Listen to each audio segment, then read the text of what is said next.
बिस्मिल्लाहिर्रहमानिर्रहीम। Dear viewers, popular show reality talk mind groomers के platform से औरंगजेब जोरवर्दी एक दफा फिर आपके सामने।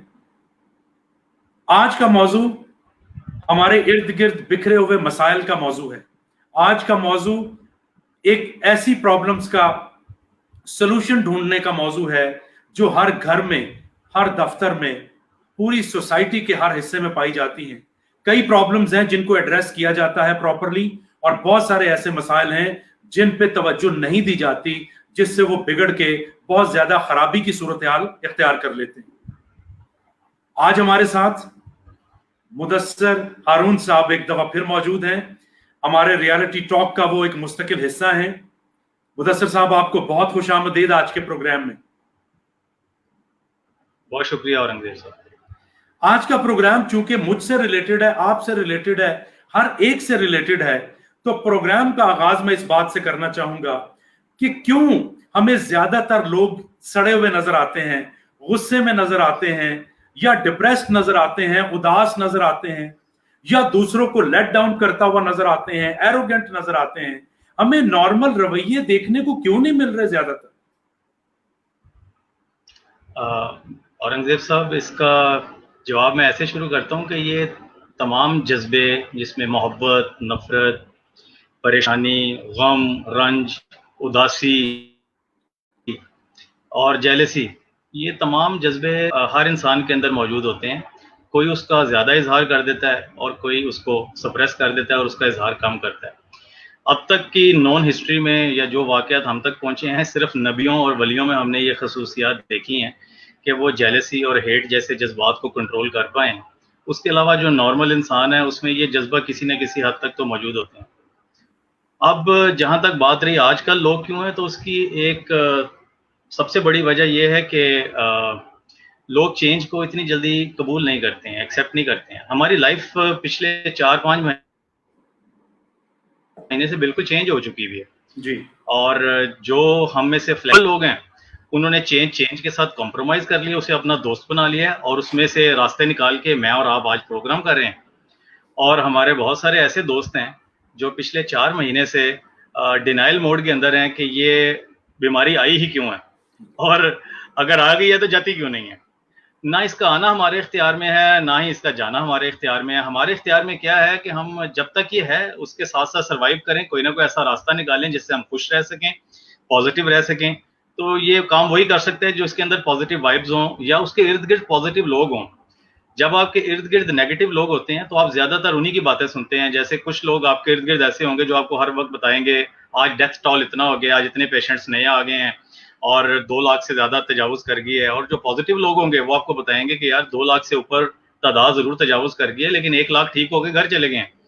तो इस वेरी हेल्दी साइन के 50% जो ठीक हो गए चले गए हैं, और जो अंडर ट्रीटमेंट है उसमें से भी 95% लोग ऐसे हैं कि जिनको कोई ऐसी ज्यादा सिम्टम नहीं है और वो भी ठीक होके चले जाएंगे। तो आपका डेथ टॉल जो है वो 1.5 या 2% से ज्यादा नहीं है। और उसमें से भी ज्यादातर वो लोग हैं कि जो लोग ऑलरेडी प्री एग्जिस्टिंग जिनमें कंडीशंस थी, या ऑलरेडी जो सांस की तकलीफ थी, या कुछ और प्रॉब्लम, या हार्ट प्रॉब्लम, या डायबिटिक थे। तो ये उसका पॉजिटिव साइड है। तो आपने बड़ी मशहूर एग्जांपल जो मैनेजमेंट स्टडीज में अक्सर दी जाती है, घिसी पिटी एग्जांपल है, ग्लास इज हाफ फिल्ड और हाफ एम्प्टी। तो यही मिसाल मैं आपको फिर देता हूं कि आपकी मर्जी है, देखने को आपको ग्लास आधा खाली लगेगा, आप देखना चाहें तो आपको ग्लास पूरा भरा हुआ भी लगेगा।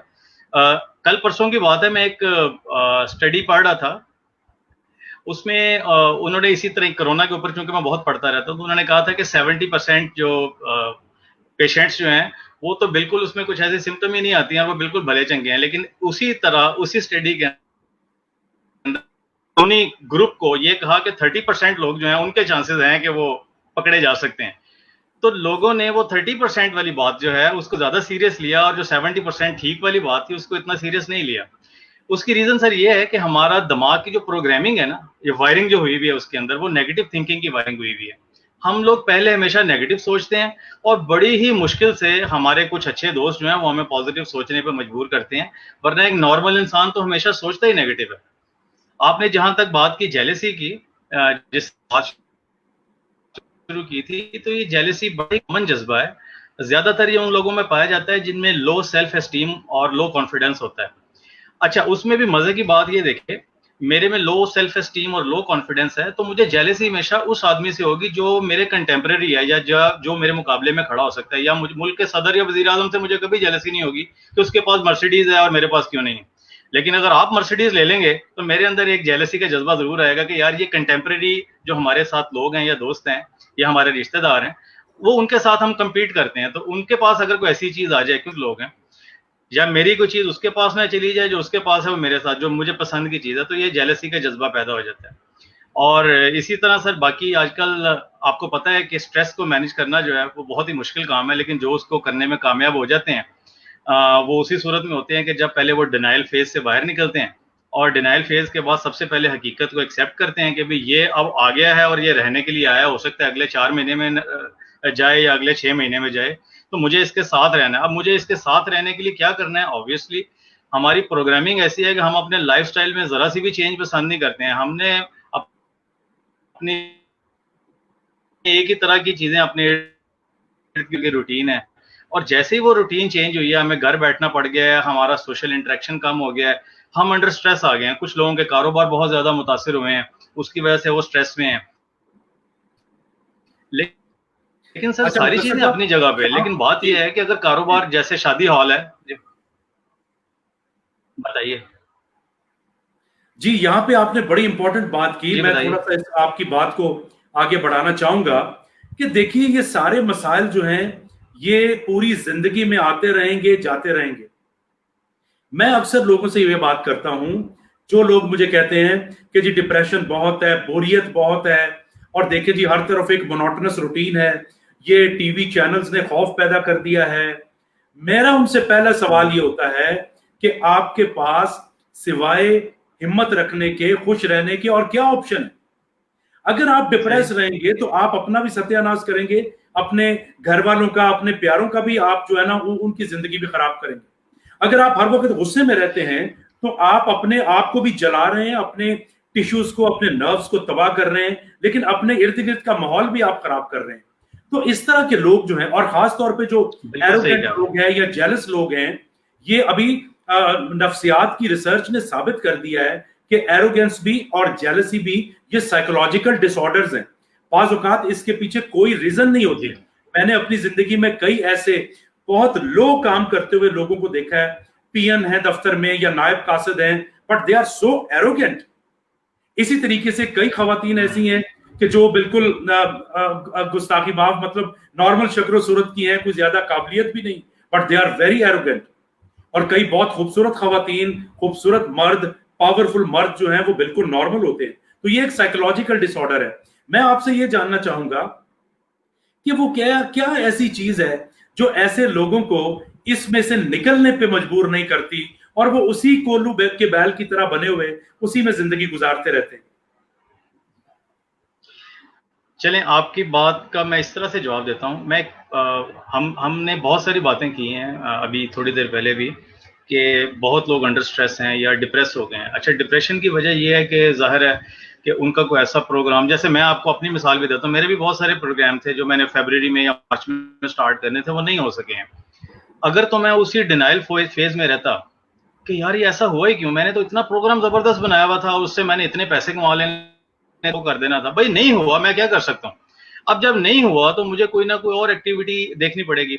उसका मैं एक बड़ा प्रैक्टिकल आपको चीज बताता हूँ कि हम में से अक्सर लोग अपने टारगेट सेट नहीं करते हैं। मैं उसको बताता हूँ कि मैंने 2020 में वायरस को सरवाइव करने के लिए अपने आप को या अपने ब्रेन की ट्रेनिंग करनी पड़ती है। सर ये भी एक पॉइंट है कि ये ब्रेन जो है ये अपने आप काम नहीं कर रहा, आप इसकी ट्रेनिंग कर सकते हैं, आप इसको एक खास सिमत में सोचने पर मजबूर कर सकते हैं। ये कोई इतना मुश्किल काम नहीं है, थोड़ी प्रैक्टिस करनी पड़ती है इसकी।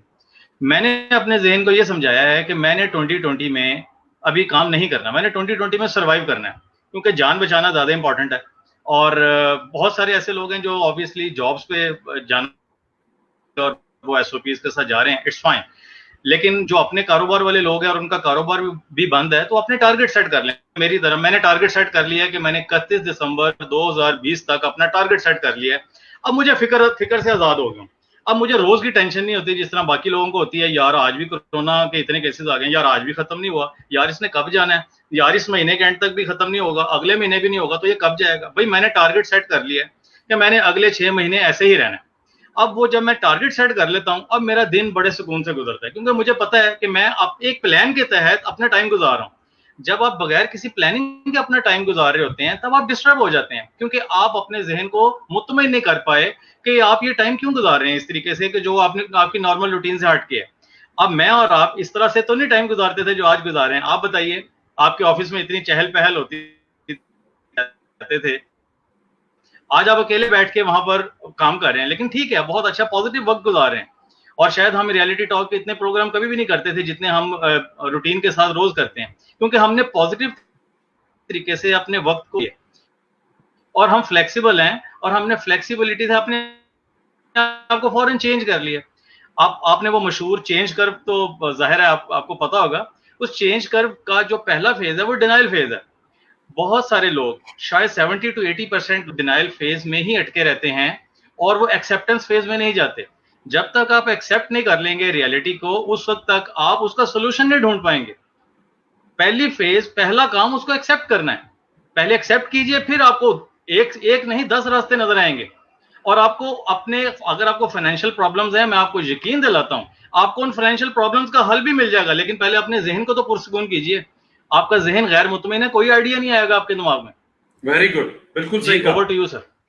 अच्छा, अब इसी बात को हम लिंक करते हैं, बहुत सारे लोग मुझसे मिलते हैं और वो ये बात करते हैं कि हमारे फैमिली मेंबर्स में से ज्यादातर या कोई एक मेंबर ऐसा है कि जो पूरी फैमिली के लिए मुसीबत बना हुआ है, और उसको पता नहीं क्या प्रॉब्लम है, हर वक्त नुक्ताचीनी, हर वक्त चुगलखोरी, पूरे घर का माहौल डिस्टर्ब हुआ है, हम घर में सुकून बिल्कुल नहीं कर पा रहे। इसी तरीके से कई लोग पूछते हैं कि जी मेरे कोलीग्स जो हैं वो बहुत बदतमीज हैं, हर वक्त लेट डाउन करते रहते हैं, शिकायतें लगाते रहते हैं, मेरा बॉस जो है वो बहुत ही गुस्से वाले हैं, बहुत इंसल्ट करते हैं। तो लेट्स सी, इस किस्म के माहौल में दफ्तर में या घर में अगर वास्ता पड़ जाए, तो आपके मशवरे के मुताबिक इस सिचुएशन को कैसे हैंडल करना चाहिए? फिर मैं अपना पॉइंट ऑफ व्यू आपको बताऊंगा। ये बड़ी कॉमन प्रॉब्लम है औरंगजेब साहब। जॉइंट फैमिली सिस्टम पाकिस्तान में है, और जॉइंट फैमिली के अंदर बहुत सारी फैमिलीज, अच्छा वेस्ट का जो जॉइंट फैमिली सिस्टम है उसमें बच्चों के पास अगर माँ बाप रहते हैं या एक बच्चे के पास रहते हैं तो वो उसको जॉइंट फैमिली कहते हैं। हमारे यहाँ बहुत सारी फैमिलीज मिलके एक घर में रहती हैं और हम उसे जॉइंट फैमिली कहते हैं। तो इसमें ऐसे मसाइल आ जाते हैं, क्योंकि देखिए हर ह्यूमन बीइंग जो है, हर इंसान जो है वो डिफरेंट मिजाज का है, और उसके उसको मुख्तलिफ हालात से वास्ता पड़ा है, और वो अपने तजर्बात से सीखता हुआ उसने मुख्तलिफ नताइज अखज़ कर लिए हैं, और उसके ऊपर उसने अपना ओपिनियन बना लिया हुआ है। बहुत सारे लोगों को बचपन से ही बहुत सारे मसाइल होते हैं, नफ्सियाती मसाइल हैं, जिसकी बेस के ऊपर वो थोड़े एरोगेंट हो जाते हैं, या उनका रवैया मुख्तलिफ होता है। तो हर घर के अंदर एक आधा फर्द आपको ऐसा जरूर मिलता है। अगर जॉइंट फैमिली में जाएं तो बहुत सारी बहुएं हैं, तो एक आधी बहू ऐसी होगी कि जिसके साथ बाकी बहुएं जो है वो कंपैटिटिव बच्चे हैं, और उसमें से एक आधा बच्चा जो है वो प्रॉब्लम चाइल्ड जिसे आप कहते हैं, वो प्रॉब्लम चाइल्ड होता है। हालांकि आप कोशिश करते हैं कि सब बच्चों की एक तरह से तरबियत करें, लेकिन आप भी हैरान होते हैं कि यार मेरा ही एक बच्चा जो है वो डिफरेंट बिहेव क्यों कर रहा है बाकी बच्चों से। तो अगर वो डिफरेंट बिहेव कर रहा है तो मैं इसमें चाइनीज प्रोवर्ब है उसको फॉलो करता हूँ। सबसे पहली चीज के पहले ये देखिए कि आपके पास उस मसले का कोई हल है। अगर हल है तो उसे हल करने की तरफ जाइए, फिर क्या परेशानी की बात है। और अगर उस मसले का हल ही नहीं है तो फिर भी परेशानी की कोई बात नहीं है, क्योंकि उसका हल ही मौजूद नहीं है। और इसी तरह का एक मिलता जुलता वाकया जो है वो बड़ा मशहूर, मैंने एक किताब में पढ़ा था। वासिफ अली वासिफ साहब के पास एक बंदा आया और बहुत परेशान, जी मुल्क के हालात बहुत खराब हो गए हैं, इकोनॉमी डूब रही है, और जो है वो सियासतदान जो है वो मुल्क का बेड़ा गर्क कर रहे हैं, और वो इस तरह की बातें कर रहा है। वो उसकी बातें सुनते रहे। इतने में चाय आ गई, और चाय उसके सामने पड़ी हुई थी।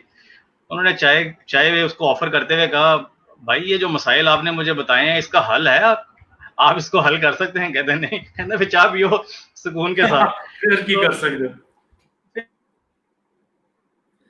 अच्छा, मैं इस सिलसिले में अपना मौक़िफ़ जब सामने रखता हूँ लोगों के, देखिए मुदस्सर भाई, हम ज्यादातर लोग जो हैं वो अपीयरेंस को देखते हैं, बिहेवियर को देखते हैं।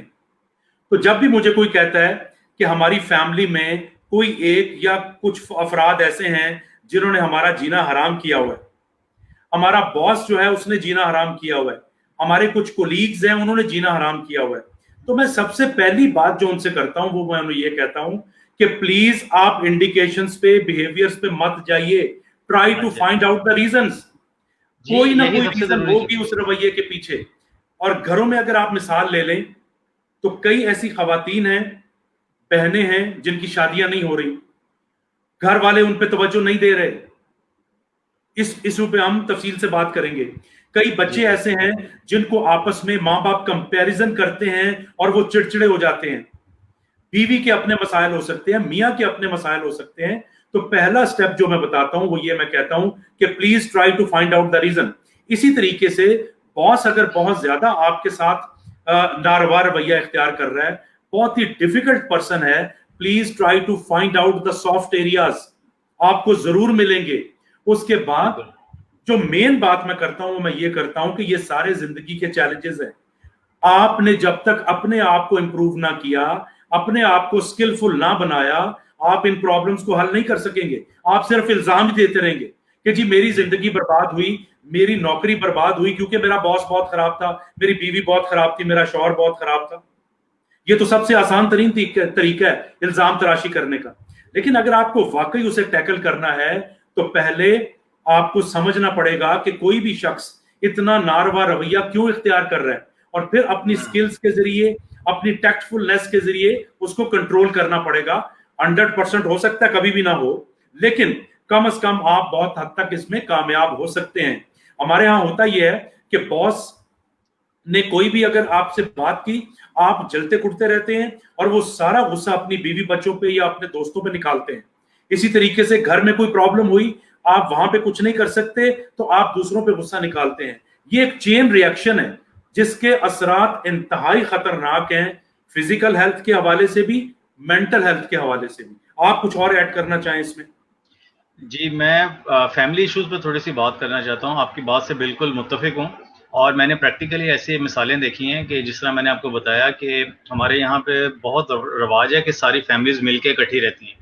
मैंने चूँकि गल्फ़ में बहुत टाइम गुज़ारा है, मैं आपको एक छोटी-सी मज़े की बात बताता हूँ। वहाँ पे शादी करते साथ ही भले ही घर एक होता है लेकिन उसके पोर्शन हमेशा अलग होते हैं। तो एक पोर्शन में कभी भी इकट्ठे नहीं रहते, उनका मिज़ाज ही नहीं है।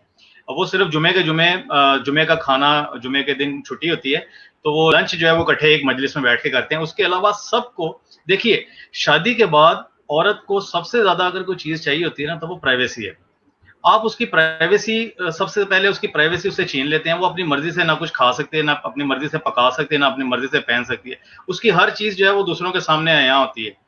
तो मैंने वहां पे ये देखा कि सबसे सबसे ज्यादा फैमिली के मसाइल अगर आप अवॉइड करना चाहते हैं तो सबको अपनी अपनी प्राइवेसी दीजिए। अगर आप पोर्शन अलहदा नहीं कर सकते तो कम से कम किचन जरूर अलहदा कीजिए। एक किचन के अंदर, क्योंकि हमारे यहाँ खाने, पंजाबियों के स्पेशली खाने पीने के बहुत मसाइल हैं। हर किसी को अपनी पसंद का खाना चाहिए। किसी के बच्चे कुछ पसंद करते हैं, किसी के कुछ करते हैं। अगर आप एक ही खाना पका रहे हैं जो कि शायद एक फैमिली को पसंद है और दूसरी को ना पसंद है, तो वो खाने के ऊपर ही बहुत सारे मसाइल आ जाते हैं। और ये मसाइल का इजहार वो खाने की सूरत में नहीं करेंगे, वो इसको दूसरी सूरत में इजहार करेंगे, लड़ झगड़ के, आप पे फ्रस्ट्रेशन निकाल के, नॉन इश्यूज को इश्यूज बना के। क्योंकि वो खाने की बात नहीं कर सकते, क्योंकि बुजुर्ग इससे डिसएग्री करते हैं। अच्छा, ये मिसाल को आप ऑफिस में भी ले जाइए। आपके कोलीग्स में से कोई एक ऐसा, वर्क ग्रुप के अंदर कोई एक ऐसा बंदा होगा या टीम का कोई एक ऐसा मेंबर होगा जो आपको बहुत बात पे इरिटेट कर रहा है। अच्छा, मसला ये नहीं है कि उसको उस टॉपिक के साथ इरिटेशन है, मसला ये है कि उसको आपके किसी बिहेवियर या ग्रुप मेंबर के किसी बिहेवियर के साथ या अपने घर की कोई प्रॉब्लम कैरी करके वहां पर लेकर आया हुआ है। यहाँ पे किसी ना किसी एक आदमी को लीड लेनी पड़ती है। उसमें से ज्यादा रोल तो ग्रुप लीडर का होता है या टीम लीडर का होता है। वो लीड ले और उसके मसाइल समझने की कोशिश करे। जब तक आप किसी ऐसे एरोगेंट आदमी का मसला नहीं समझेंगे, वो मसला वहीं का वहीं खड़ा रहेगा और वो कभी भी हल नहीं होगा। और हालांकि आप उसका रवैया चेंज कर दें तो वो बिल्कुल नॉर्मल इंसान की तरह बिहेव करने लग जाएगा। Over to you sir. अच्छा, अब हम इन तमाम बातों से निकल के एक और अहम मसले की तरफ आते हैं, और वो है शादियां। अभी जो रीसेंट ट्रेंड बढ़ता जा रहा है, लड़के वालों से पूछ लें तो वो भी कहते हैं जी लड़के में बहुत गुण हैं लेकिन कोई मुनासिब रिश्ता ही नहीं मिल रहा। लड़की वालों से पूछें तो कहें जी लड़की बहुत पढ़ी लिखी, बहुत ही अच्छी है, कोई मुनासिब रिश्ता नहीं मिल रहा। और हम तीसरी तरफ देखते हैं तो सैकड़ों, हजारों नहीं, करोड़ों सिंगल मर्द औरतें, लड़के, लड़कियां फिर रहे हैं और उनकी मैच मेकिंग नहीं हो पा रही। इसको अगर हम थोड़ा सा सीरियसली डिग आउट करें, इसका एनालिसिस करें, तो इसने बहुत सारे सोशल इवल्स को भी जन्म दिया है, बहुत सारी बुराइयां फैलती हैं इससे, और नफ्सियाती मसाइल भी इससे शदीद बढ़ते हैं। कई फैमिलीज में मैंने ऐसे देखा कि अगर उनकी फैमिली में कोई लड़की या लड़का है जिसकी शादी नहीं हुई, और खास तौर पे ज्यादा बड़ी उम्र के मर्द या औरतें जो विडोअर हैं या जो डाइवोर्सी हैं, बहुत ज्यादा फैमिलीज में मैंने देखा कि वो सब अपने अपने दुनिया में मगन हैं और उनका ख्याल कोई नहीं कर रहा, खास तौर पे औरतों का, जिसकी वजह से कुछ औरतें खुदा न खास्ता बेराह रवी की तरफ चल पड़ती हैं और ज्यादातर औरतें जो हैं वो नफ्सियाती मसाइल का शिकार हो जाती हैं। इस इशू पे अपने तजर्बात बताइए आप जरा। जी, बहुत अच्छा सवाल किया औरंगजेब साहब, और मैं शायद मेरे कुछ ज़ाती तजर्बात हैं जो मैंने अपने इर्द गिर्द देखे हैं, मैं अपने मुशाहिदात आपसे शेयर करता हूँ। अच्छा, थोड़ा सा पीछे चले जाइए, ज़्यादा दूर की बात नहीं है। हमारे बचपन में हमने शाज़ो नादर ही कभी देखा होगा कि जिस तरीके से आजकल रिश्ते तय होते हैं ऐसे होते हैं। बुजुर्ग जो थे वो अपनी विजडम के मुताबिक, हाँ मैं ये नहीं कहता कि उनकी हर चॉइस ही ठीक होती थी, मैं बिल्कुल नहीं कहता, लेकिन ये है कि उस वक्त एक ट्रेंड ऐसा था कि बुजुर्ग डिसाइड करते थे आपकी मैरिज, और आपको बता दिया जाता था, और उसमें आपकी कंसेंट कभी ले ली जाती थी, कभी नहीं भी ली जाती थी, लेकिन ये है कि हमने देखा वो शादियां बहुत कामयाब रही हैं और मियाँ बीवी के अंदर बहुत ज्यादा प्यार मोहब्बत भी रहा है। मैं जनरली बात कर रहा हूँ, शहरों के अंदर स्पेशली। अच्छा, अब मसला ये आ गया है कि अब शादी एक इंडस्ट्री बन गई है सर। इंडस्ट्री, ये बड़ा अच्छा, मैं जबरदस्त उसकी वर्ड मिसाल यूज रात, जी बिल्कुल, मैं आपको अभी प्रूफ करता हूँ कि ये किस तरह। ये मशरूम्स की तरह मैरिज ब्यूरो खुल गए हैं, कुछ ने ऑफिसेज बनाए हुए हैं और कुछ अपने घरों में बैठ के काम कर रहे हैं, और इतने ज्यादा खुल गए हैं कि आप अपने फेसबुक के ऊपर या सोशल मीडिया पे सिर्फ इश्तिहारात ही आप देख लिए ना कि जो मैरिज ब्यूरोज के आते हैं, तो आप हैरान रह जाएं कि इतनी ज्यादा मशरूम ग्रोथ, और पिछले 5-7 साल के अंदर इनकी मशरूम ग्रोथ हुई है। अब मैं आपको बताता हूँ इनका तरीका कार क्या है। यहाँ पे रिश्ता करना नहीं होता, बल्कि रिश्ता बिकता है बेसिकली। उसमें आपकी जात पात, जी बिल्कुल बिकता है। उसमें आपकी जात पात से लेकर और आपका सोशल स्टेटस और ये सारी चीजें एक कागज के ऊपर लिख ली जाती हैं, और उसके बाद लड़के वालों की लड़की वालों के साथ, लड़की वालों की लड़के वालों के साथ शेयर की जाती हैं। आप यकीन कीजिए कि जब लड़के वाले जो हैं, ज्यादातर लड़की वालों के घर आते हैं लड़की देखने के लिए, तो कई दफा ऐसा मेरे मुशाहिदे में आया है कि वही लोग बार बार को 5-6 महीने के बाद फिर वही उसी घर के अंदर दोबारा आ जाते हैं। वो ये तो आपका घर था, हम आपको देख कर गए थे पहले। इतने रिश्ते देख चुके होते हैं कि उनको कुछ पसंद नहीं आता। मैं उसकी रीजन बताता हूँ कि उनको पसंद क्यों नहीं आता। में जो लड़के वाले होते हैं वो लड़की में 36 गुण के 36 पूरे गुण देखना चाहते हैं। हम लोग कभी प्रायोरिटी सेट नहीं करते हैं अपने। अब मैं आपको बताता हूँ प्रायोरिटी नंबर 1 क्या है। आपको लड़की खूबसूरत भी चाहिए, वो बिल्कुल मॉडल की तरह दिखती हो, उसकी क्वालिफिकेशन भी बड़ी हाई हो, लेकिन वो मेरे घर आए तो बिल्कुल जनाब 24 घंटे में से 12 घंटे जो है वो काम भी करती हो। उसके बाद उसकी फैमिली साइज भी बहुत छोटा हो, ना कोई बहन हो ना कोई भाई हो, वालदैन बहुत अमीर हो और उनका घर भी बड़ी अच्छी लोकेशन में हो। ये सारी की सारी जी जी। अच्छा, ये चीज लड़के वालों की एक्सपेक्टेशन भी है। और अब लड़की वालों की तरफ आ जाएं। लड़की वालों की एक्सपेक्टेशन है जी लड़का टॉल भी हो, हैंडसम भी हो, 6 फिगर सैलरी भी हो, कंप्लेक्शन भी फेयर हो, बाल भी पूरे हो, उसके पास अपनी गाड़ी। सुनते जाइए सर, ये आपने बड़ा मजेदार सवाल कर दिया।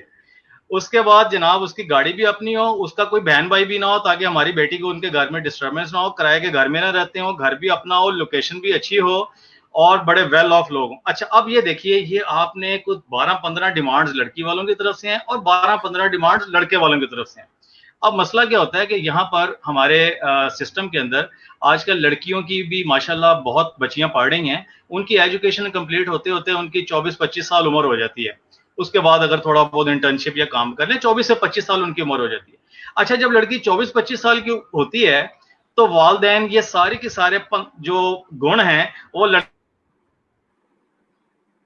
के अंदर ढूंढने के हैं, वो भी अपने 36 गुण ढूंढने के चक्कर में लड़के के, क्योंकि लड़के का रिश्ता 28 साल के बाद देखना शुरू किया जाता है, क्योंकि जब तक वो 4-5 साल कमा के घर पे कमाई अपनी लगा नहीं देता, उसका रिश्ता देखना नहीं शुरू करते हैं।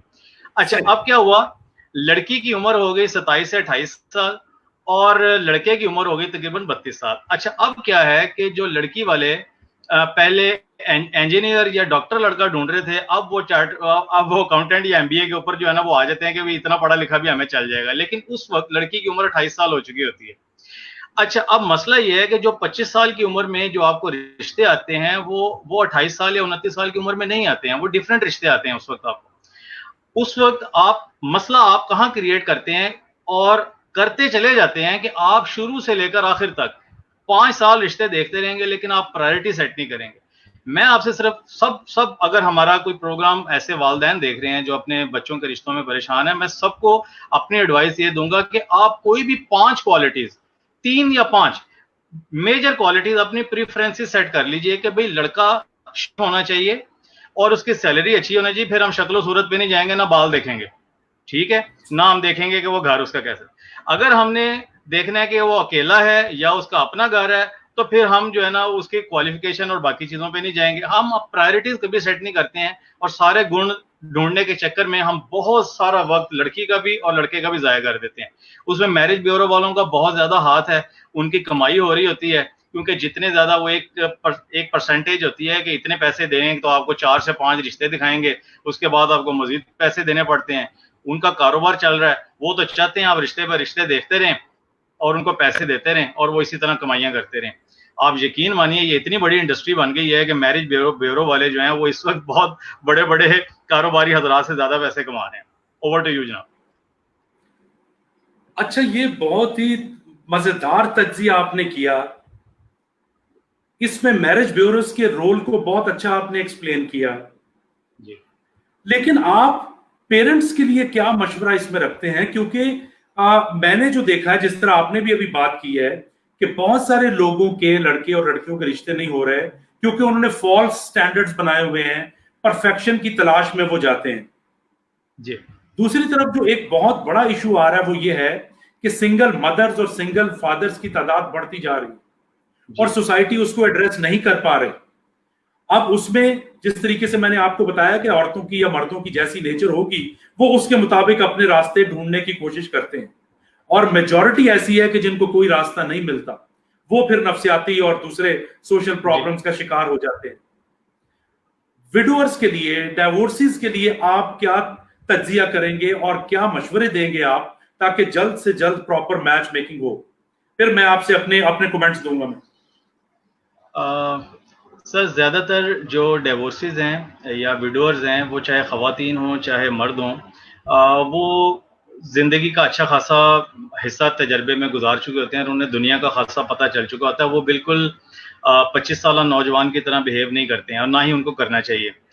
तो मेरी नज़र में थोड़ा सोशल प्रेशर तो होता है, लेकिन सोशल प्रेशर को नज़रअंदाज करते हुए आप जितनी जल्दी अपना जीवन साथी ढूंढ लें आपके लिए अच्छा है। उसकी बायोलॉजिकल रीजंस नहीं के अलावा आपकी साइकोलॉजिकल रीजंस बहुत ज़्यादा हैं। अकेला आदमी इंसान अकेला रहने के लिए बना ही नहीं है, कॉन्फ़िगर ही नहीं हुआ बेसिकली। उसकी ब्रेन की वायरिंग ही नहीं हुई है अकेला रहने के लिए, क्योंकि जब वो अकेला रहता है तो बहुत कम लोग ऐसे हैं जो अकेलेपन का प्रेशर हैंडल कर पाते हैं। अक्सर वो डिप्रेशन में चले जाते हैं और उनको बात करने के लिए कोई साथी नहीं मिलता। ये बहुत ज़रूरी है और स्पेशली जब आप एक सर्टन एज क्रॉस, मिसाल के तौर पे आप 45 या 50 की एज में या इससे ज़्यादा आप क्रॉस कर लेते हैं, उस वक्त तो आपको साथी की बहुत ज़्यादा ज़रूरत पड़ जाती है। मैं आपको बड़ी एक अहम बात बताता हूँ जो दिलचस्पी है। अगर किसी अगर कोई ऐसा आदमी जिसकी बीवी फौत हो जाती है और उसकी उम्र से 60 साल के करीब है, शादी नहीं करने देते हैं और ये बहुत बड़ा प्रॉब्लम है। मैं आपको बताता हूं कि अगर हस्बैंड फौत हो जाए तो बीवी, चूंकि यहाँ ज्यादातर उम्र की होती हैं, तो उसकी बीवी की इतनी उम्र ज्यादा नहीं, 52 साल की जो औरत होती है वो अगले काफी साल अपने बच्चों के साथ गुजार लेती है। लेकिन आप एक ऐसे शख्स का तस्वुर कीजिए जिसकी बीवी चली गई है, अब वो बच्चे सारा दिन काम पे चले जाते हैं, वो बहुओं के साथ सारा दिन घर में कैसे गुजार सकता है? पॉसिबल नहीं है।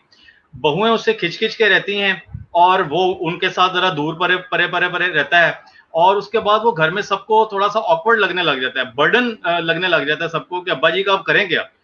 और अब्बा जी जो है वो अपने नफ्सियाती मसाइल के अंदर ऐसी ऐसी हरकतें, ज़ाहिर है वो जब जूं आप बड़े होते जाते हैं तो आप वापस से आपका बचपना लौट आता है।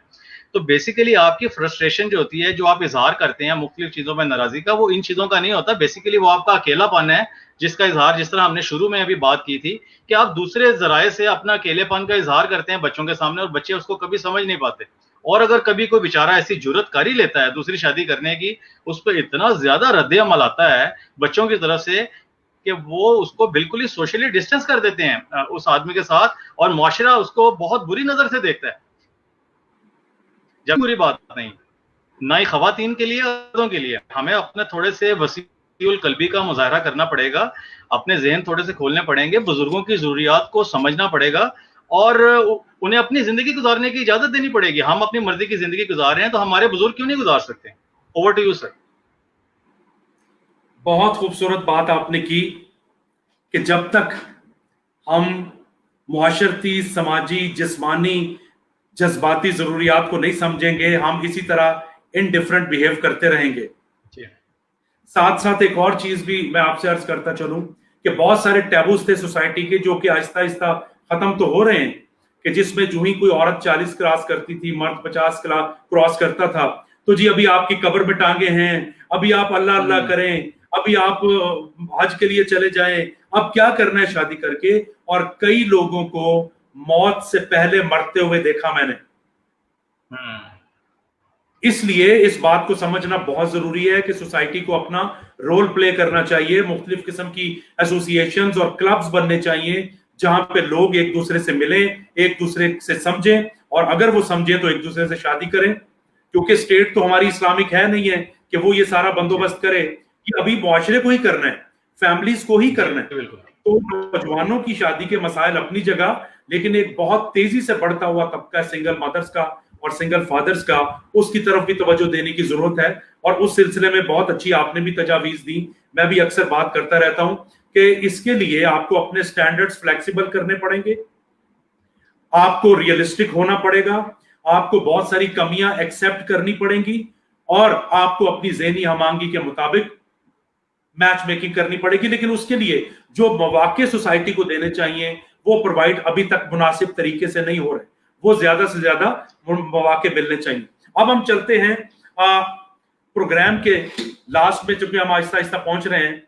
एक और जो समाजी मुआशरती मसला है वो है कि अभी बहुत ज्यादा खवातीन की तादाद यूनिवर्सिटीज में आ रही है, जॉब्स पे आ रही है, लेकिन चूंकि मर्द भी तैयार नहीं है औरतों के साथ काम करने पे, they are not trained and groomed, और खवातीन तो बिल्कुल भी तैयार नहीं है कि अब मर्दों में कैसे काम करना है। इसकी वजह से बहुत ज्यादा एक्सट्रीम्स नजर आती है मुझे कंपनीज में, जब भी मैं कंपनीज में ट्रेनिंग्स के लिए जाता हूं। इस हवाले से एक और मैं बात कर लूं कि यूनिवर्सिटीज में भी खास तौर पे भीड़ चाल का शिकार होकर लड़कियां खास तौर पे ऐसी ऐसी डिग्रीज में दाखिला ले रही हैं कि डिग्री में वो मेहनत भी कर रही हैं, टाइम भी दे रही हैं, फीसें भी दे रही हैं, और नेचर ऑफ जॉब जो है उस डिग्री से रिलेटेड वो उन्हें सूट नहीं करता, और फिर घरों में बैठ के कोई टीचर बन गई है, कोई साइकोलॉजिस्ट बन गई है, कोई कुछ कर रही है। इस सिलसिले में भी आप गाइड कीजिए कि लड़कियों को किस तरीके से अपनी एजुकेशन में डिग्री चुननी चाहिए, और फिर इस पर मैं भी कमेंट दूंगा। और दूसरी जो मैंने बात की कि अब जितनी तादाद बढ़ रही है औरतों की कंपनीज में काम करने के लिए, तो किस तरह बिहेव करना चाहिए ताकि बहुत सारे जो समाजी और माशरती मसाइल पैदा हुए हैं उनको कंट्रोल किया जा सके। औरंगजेब साहब, ये टॉपिक मेरे जहन में एक था और मैं आपसे दरख्वास्त करता हूँ, ये इतना बड़ा टॉपिक है कि इस पे हम एक अलहदा से भी प्रोग्राम करना चाहिए। इस पे मैंने कुछ दिन पहले एक ब्लॉग भी लिखा था, शायद आपकी नज़र से गुजरा होगा। अच्छा, मसला ये है सर कि हमारे यहाँ पे जो डिग्री हासिल की जाती है वो कभी भी अपना प्रोफेशनल कैरियर बनाने के लिए बहुत ही कम खवातीन हैं, जो स्पेशली खवातीन की बात करूँगा, वो मेडिकल की डिग्री इसलिए लेगा या इंजीनियरिंग भी इसी वजह से करती हैं। और लड़के जो हैं उनका डिग्री का असूल हमेशा अच्छी नौकरी का असूल होता है, इससे ज़्यादा एजुकेशन या प्रॉपर वो उस तालीम का जो मकसद है, जैसे साइंस की कोई तालीम है, मेडिकल या इंजीनियरिंग, ये हमें तजज़िया करना सिखाती है। अगर हमने मेडिकल या इंजीनियरिंग करके तजज़िया करना ही सीखा चीज़ों का, तो फिर हमने तो सिर्फ कागज़ का एक टुकड़ा अपने हाथ में पकड़ा और हम उसके बाद बाहर निकल आए। अच्छा, ये तजज़िया करने की आदत जो है ये हमारी ज़िंदगी के हर शुबे में हमें मदद करेगी। जिस तरह आपने भी मिसाल दी थी कि हमें अपने को वर्कर्स के साथ, अगर एक आदमी एरोगेंट है तो वो टीम लीडर अगर तजजिया करने की सलाहियत रखेगा तो उसको पता चलेगा ना कि ये आदमी डिफरेंटली बिहेव कर रहा है, तो इसका कोई साइकोलॉजिकल इशू हो सकता है। हमने तो सिर्फ नफरत करना सीखा और नफरत करते रहेंगे उसके उस आदमी के साथ, उसको मजीद आइसोलेट कर देंगे ताकि मजीद एरोगेंट हो जाए। अच्छा, मैं अपने टॉपिक पे रहता हूँ कि खवातीन जो हैं वो डिग्री का हसूल जो है वो इसलिए करती हैं, ज्यादातर इसलिए हासिल करती हैं कि उनके रिश्ते अच्छे हो जाएं। अब वो उस चक्कर में ऐसे ऐसे टॉपिक, ऐसे ऐसे यूनिवर्सिटी के प्रोग्राम्स ले लेती हैं जिनमें उन्होंने कभी भी काम नहीं करना। जैसे इंजीनियर बन के अगर उनको बलूचिस्तान या हब में भेज दिया जाएगा तो किसी माइन के अंदर, तो वो कभी भी नहीं जाएंगी वहां पर, ना ही उनको पेरेंट्स जाने देंगे। तो फिर आपने इंजीनियरिंग के अंदर जो 5 साल लगाए हैं उसका क्या फायदा है? बिल्कुल कोई फायदा नहीं है। आपको अगर जॉब चाहिए डेस्कॉन में या ऐसी किसी बड़ी फर्म में और शहर के अंदर मेरे घर के करीब, तो वो बड़ा रेयर चांस है कि डेस्कॉन या नेस्कॉम, बहुत ही लिमिटेड किस्म की सीट्स हैं उनके पास और वो उसमें खवातीन को, एक लिमिटेड नंबर ऑफ लेडीज को वो ऑफर कर सकते हैं। उसके अलावा बाकी खवातीन ने इसी तरह रिमोट एरियाज में जाकर और दूसरे शहरों में जाकर भी काम करना है। तो जब आप डिग्री शुरू कर रहे हैं तो सबसे पहले आप ये जहन में रखिए कि मुझे इस डिग्री के बाद अगर काम करना पड़ेगा तो क्या मैं और मेरे घर वाले इसके लिए तैयार हैं। अगर नहीं है तो फिर आप वही शोबा चुने जो आपको बेस्ट सूट करता है। जैसे मेरी नज़र में तिब का शोबा जो है और जो तालीम का शोबा है, ये बहुत ज़्यादा सूटेबल है ख़वातीन के लिए और उन्हें बहुत ही ज़्यादा अपॉर्चुनिटीज़ हैं इसके अंदर अपना लोहा मनवाने के लिए भी, और अपना करियर बना के इवन के शादी के बाद भी वो अपना करियर जारी रख सकती हैं। लेकिन बड़ा मुश्किल हो जाता है कि अगर आप सीएसपी ऑफिसर बन के आपकी पोस्टिंग जो है वो खैबर पख्तूनख्वा में होगी और आपके हस्बैंड जो है वो लाहौर बैठे हैं, तो ये बहुत मुश्किल काम हो जाएगा कि हस्बैंड का कारोबार लाहौर में और शादी के बाद आप जो है वो किसी और जगह पे पोस्टिंग आपकी वजह, तो आप सर्वाइव नहीं कर पाएंगे। तो ये काम आपको वो डिग्री या वो प्रोग्राम शुरू करने से पहले सोचने का है। जब आप कर लेते हैं, रिसोर्सेज अपने ज़ाया कर देते हैं, हुकूमत के वसाइल ज़ाया कर चुके होते हैं और क्या मैं कहूँ सर, इतना हमारे पास ऑलरेडी तालीम के ऊपर और इसके ऊपर खर्च करने के लिए बहुत कम रिसोर्सेज हैं। अगर वो भी हम इसी किस्म के प्रोग्राम पे, इन्हीं किस्म के लोगों पे ज़ाया करेंगे जिन्होंने आगे इसको करियर नहीं बनाना, तो हुकूमत के लिए भी बहुत मुश्किल हो जाएगी इस तरीके से। Over to you sir. जी, बहुत ही अच्छे तरीके से आपने इसको एक्सप्लेन किया। अब ये पेरेंट्स की भी जिम्मेदारी है कि वो अपने आप को अवेयर करें और जब भी कोई लड़की या लड़का दाखिला लेने का सोचता है तो सोच समझ के कैरियर के पॉइंट ऑफ व्यू से उस फील्ड के जो डायनामिक्स हैं उनको समझते हुए डिग्री में जाएं। और खास तौर पे दफ्तरों में भी, कंपनीज को भी चाहिए कि वो एम्प्लॉयज की ट्रेनिंग्स करवाएं कि किस तरीके से मर्दों और औरतों ने आपस में काम करना है, एटिकेट्स क्या है, प्रोफेशनल एटिकेट्स क्या है, पर्सनल स्पेस क्या है, प्राइवेसी क्या है, और इस तरीके से भी काफी बेहतरी आ सकती है। अब इस पूरे प्रोग्राम में हमने काफी इश्यूज डिस्कस किए जिसमें शादी के मसाइल थे और बहुत सारी चीजें थी। अब मैं कंक्लूडिंग आपके रिमार्क्स जानना चाहूंगा ताकि उस पर फिर हम अपना प्रोग्राम खत्म करें और उसके बाद हम अनाउंस करेंगे अपने जो व्यूअर्स हैं कि अगर वो कोई सवालात भेजना चाहें, हमसे जवाब मांगना चाहें तो वो जरूर हमसे बात करें। आप कैंडी क्या कहेंगे कंक्लूडिंग? सर, हमने शुरू किया था ये प्रोग्राम इसलिए कि हमारे मिजाज में बरहमी क्यों आती है, अग्रेशन क्यों है, डिप्रेशन सोसाइटी में बहुत बढ़ रहा है, जेलसी और हेट के जज्बात बहुत ज़्यादा हैं। मैं एक वन लाइनर अपने सब दोस्तों से कहूँगा, एक जुमला सीख लीजिए, मैंने सीखा, आप भी सीख लीजिए, ज़िंदगी बहुत आसान हो जाएगी। Forget and forgive. कोई भी बर्डन बहुत ज़्यादा लंबे अरसे तक अपने साथ कैरी मत कीजिए। किसी की भी नफरत या जेलसी को अपनी पॉकेट में रख के आप नहीं गुजार सकते। साल ब साल आप आगे नहीं चल सकते। वो बर्डन बढ़ता चला जाएगा। आप एक छोटी सी मिसाल ले लीजिए, अपने हाथ में कोई एक आधा लीटर पानी की बोतल पकड़ लीजिए और सारा दिन पकड़े रहिए, और सारे दिन के बाद वो सिर्फ आधा लीटर पानी जो है वो आपका बाजू शल कर देगा। आप सोचिए कि आप किसी की नफरत को लेकर कितने कितने माह और कितने साल गुजार सकते हैं। ये इम्पॉसिबल है। आप अपने जहन के ऊपर बिला वजह का बोझ कैरी करते जा रहे हैं। भूल जाइए, आगे बढ़िए और माफ कर दीजिए। आप माफ करने से एक तो आपका दिल बड़ा हो जाएगा, आपकी जिंदगी आसान हो जाएगी। उस आदमी के साथ जो होना है वो रब का और उसका मामला है, लेकिन आप अपनी जिंदगी जरूर आसान कर लेंगे। Over to you sir. That's great. तो व्यूअर्स, आज आपने देखा कि हमने बहुत सारे सोशल इश्यूज पे बात की जो कि नफ्सियाती बीमारियों की तरफ ले जाते हैं, समाजी जो हार्मनी है उसको डिस्टर्ब करते हैं, जो समाजी बैलेंस है, सोशल बैलेंस को डिस्टर्ब करते हैं।